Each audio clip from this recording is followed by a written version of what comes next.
How's everybody doing? Still awake? Good. So I think by now you've probably got a pretty good sense as to what social media is about. What I thought I'd do in the 20 minutes that I have is probably take a slightly different track, and that is to talk a little bit about what are some of the new business models that are opening up for the financial services sector. I coined a phrase a couple of years back, and Brett's probably going to hit me up on this for a royalty in a moment, but I coined a phrase which I call banking 2.0, not bank 2.0, but banking 2.0. And where I was coming from is that there are some interesting dynamics happening in the marketplace when you think about what's happening in the Gen Y segment, what's happening on the web and social media, and also this notion of Enterprise 2.0, which I'll touch on in a couple of minutes. And I think more than anything, what it does is it suggests that there are a number of new business opportunities and business models, for that matter, which financial institutions can take advantage of. So what is all of this fundamentally about? At the end of the day, what this is about is to say that these changes in consumer behaviour are fundamental. And if we don't start thinking about how we're going to use them, to use the quote of this particular analyst, financial institutions are going to get left behind. Because how they offer their customer experience to their customers, the types of expectations they set with their customers and the channels by which they interact with their customers are going to be fast outdated. Now, what do I mean by banking 2.0? Typically, when we talk about Bank 2.0, what we tend to think about is social media, Twitter, Facebook, blogs, wikis, that sort of thing. My own personal view of that is I think that undersells the potential of Banking 2.0. And as I mentioned to you, I think there are a couple of other things, sort of dynamics rather, that are in the marketplace. Enterprise 2.0, the upcoming Gen Y segment, which are fundamentally creating new business models and opportunities for banks. And that's really what I want to devote most of my time on today. So let's touch a minute on Gen Y. Why do we care about Gen Y? What's all the fuss about Gen Y? Gen Ys today, for many financial institutions, are actually not a profitable customer segment at all. And many financial institutions that I deal with actually say to me, Dan, look, to be honest with you, we don't really have a strategy for Gen Y because Gen Y is not critical mass today and doesn't actually represent enough of a brand proposition for us. However, if you look at 5 or 10 years, the picture changes significantly. These are US stats, but I think it highlights what we're dealing with here. If you look at the $6.5 trillion that's spent in the US market alone, today only about $600 billion is Gen Y. But by 2015, it'll actually jump to about $2.5 trillion. So roughly a third of consumer spending in the next 5 years. The second interesting stat is by 2017, which is only about 7 years away, Gen Y will actually be the largest consumer segment on the planet. And it will actually exceed in total population size the baby boomers and the Gen Xers and so forth. So the interesting question is, what are we doing to be able to understand the buying behaviours of Gen Y? Because you can rest assured in the next 5 or 10 years, the way these consumers interact with us is going to really drive our channel proposition and our expectations. So what is Gen Y about? How do they interact? Well, here's some interesting stats for you. 97% of Gen Y own a computer. 94% own a cell phone. 76% of Gen Y uses instant messaging. 34% use websites as their primary source of information and news. This is a customer segment that is used to being online, that has very fast expectations and very dynamic expectations of who they interact with. And we really need to start thinking about how do we attract this type of customer, because this is really the customer of the future. So how does Gen Y bank? Well, here's a couple of interesting pieces of research for you. This one was put out by Deloitte about a year ago.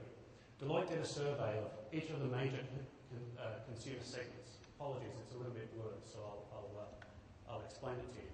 But they went after Gen Y, the Gen Xers, the baby boomers and so forth, and they said, what is the top 3 reasons why you chose to bank with this particular financial institution or another?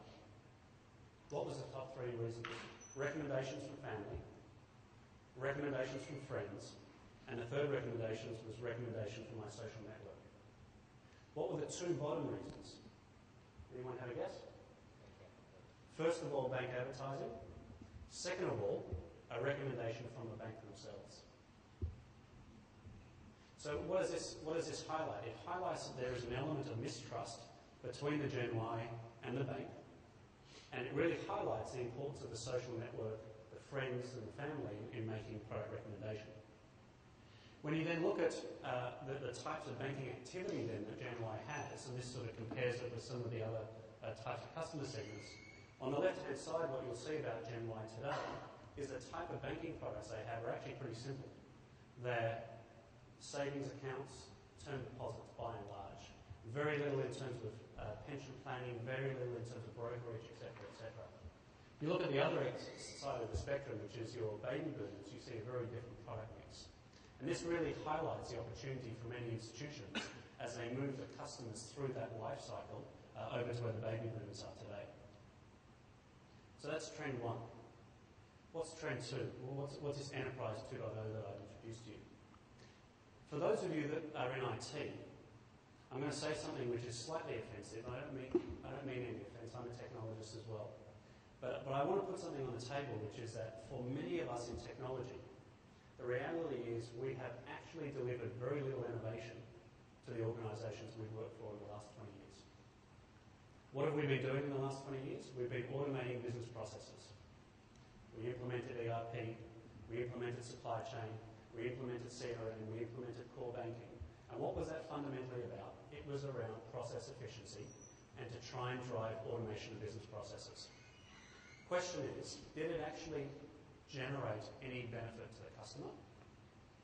And the other question is, have we been innovating at the same level of what's been happening outside the industry? And I think the reality is, if you look at your own IT landscapes in many of your institutions, the pace of innovation outside of our institution far exceeds the innovation in our own organisation. And that has a couple of implications. First implication is that all of the systems that we built in our IT landscape are hierarchical systems.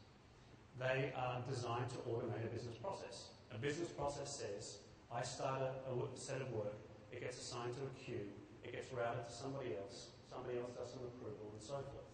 And so we've built into our systems business processes which are very hierarchical in nature. And it reflects our organisation structure. Organisations too are hierarchical. What's the reality though? The reality is that most people in your organisation work through social networks.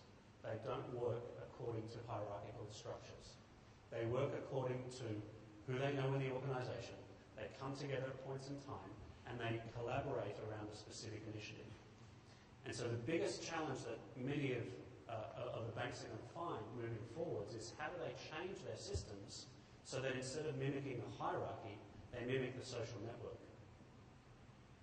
The other challenge that I think we're going to have in the next couple of years is if you think about the new wave of people we're bringing into our banks, these are people out of university and out of college that have grown up on the internet. Their expectation around what a user interface looks like is fundamentally different to the types of employees that we have in our organisation today that are used to dealing with mainframe or green screen-based applications. Their expectation of how things get done in an organisation is based on collaboration.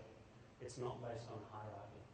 And so one of the challenges I think many of us are going to have if you fast forward 5 or 10 years is how do I attract this type of employee into my workforce, but importantly, how do I retain them? And how do I give them a sense that innovation is happening inside the organisation and not just outside? So then this afternoon, two of my other colleagues have introduced you to this notion of social media. And the question that I would ask is, are we drinking too much of this social media Kool-Aid? Is it really something we should be giving a lot of thought to about? I've got one slide on this and then I'll get to some case studies around how organisations are using it. Here's some interesting statistics for you. Some research was done which said how long did it take